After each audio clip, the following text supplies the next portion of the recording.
नमस्कार, आप देख रहे हैं स्पेशल रिपोर्ट। मैं हूं आशीष तिवारी। उत्तराखंड में मानसून का सीजन हमेशा से एक चुनौती रहा है। इस चुनौती को हर एक सरकार अपने अपने तरीके से हैंडल करती रही है। जिले में आने वाली चुनौतियों का सामना बेहतर तरीके से हो सके, इसके लिए सरकार अपने मंत्रियों को अलग अलग जिलों का प्रभार सौंप देती है, यानी प्रभारी मंत्री बना देती है। उम्मीद की जाती है कि इन मंत्रियों की तैनाती के बाद जिले की व्यवस्थाएं बेहतर होंगी, लोगों को मुश्किलों का सामना कम करना पड़ेगा। हालांकि ये कहना मुश्किल है कि मुश्किल का सामना करना ही नहीं पड़ेगा, लेकिन कम करना पड़ेगा। इन प्रभारी मंत्रियों की जिम्मेदारी तब और बढ़ जाती है जब बारिश और बाढ़ जैसे हालात हों। उम्मीद की जानी चाहिए कि ऐसे वक्त में तो प्रभारी मंत्री जरूर अपने इलाके में जाएगा और लोगों की मदद कर रहा होगा। लेकिन जब ऐसा न हो तो जाहिर है कि सवाल तो उठेंगे ही। अब उत्तराखंड में हरिद्वार के निचले इलाकों में आई बाढ़ को ही ले लीजिए।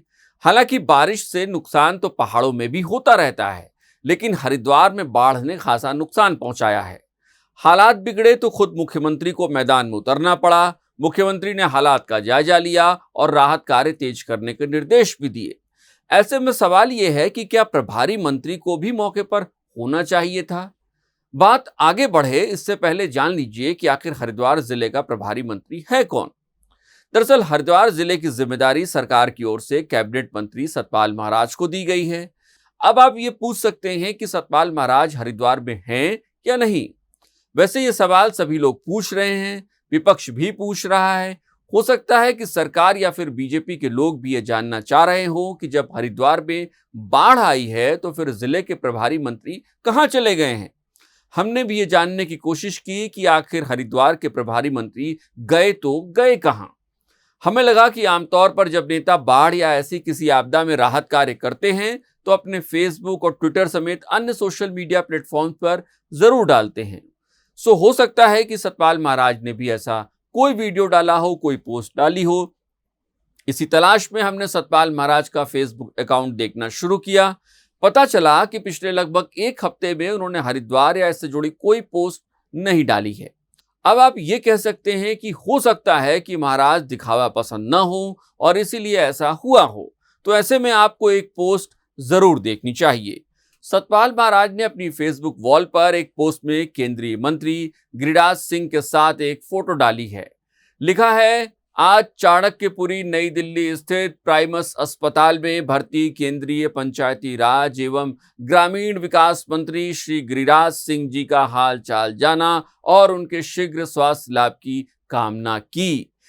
सतपाल महाराज की इसी पोस्ट में वो आगे लिखते हैं, इस दौरान उनके साथ पंचायतों के सशक्तिकरण, जिला पंचायत और क्षेत्र पंचायत प्रमुखों के प्रत्यक्ष चुनाव के विषय में विस्तृत चर्चा भी की।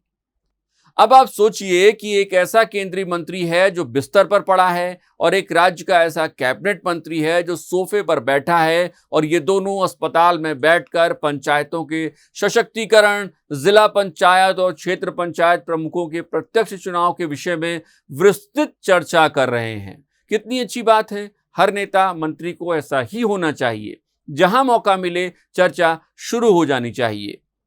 लेकिन इस फोटो का एक नजरिया और भी हो सकता है, और वो ये है कि अगर गिरिराज सिंह के साथ फोटो डाल दी गई तो फिर बाढ़ जैसी आपदा में राहत कार्य करते हुए फोटो कैसे मिस हो गई। फिलहाल हमें यही उम्मीद है कि महाराज ने ऐसी कोई तस्वीर भले ही पोस्ट न की हो, लेकिन लोगों का दर्द उन्होंने जरूर देखा या सुना होगा। वैसे कोई पहली दफा नहीं है कि महाराज गायब हो गए हो। सतपाल महाराज के पास पर्यटन विभाग भी है और वो चारधाम यात्रा के शुरुआती दौर में आई आफत की बारिश के दौरान महाराज समूचे राज्य में ही नहीं दिखाई पड़े थे। उस वक्त भी आखिरकार मुख्यमंत्री को ही मोर्चा संभालना पड़ा था। खैर, हरिद्वार में बाढ़ को लेकर आई कुछ खबरों के स्क्रीनशॉट्स हम आपको यहाँ पर दिखा रहे हैं। अब आप इन्हें देखिए और प्रभारी मंत्री को तलाशिए। कहीं मिले तो हमें भी कमेंट बॉक्स में जरूर बताइएगा। अगर आप इस वीडियो को हमारे फेसबुक पेज पर देख रहे हैं तो हमारा फेसबुक पेज जरूर फॉलो करें। अगर इस वीडियो को आप यूट्यूब पर देख रहे हैं तो हमारा चैनल जरूर सब्सक्राइब करें। नमस्कार।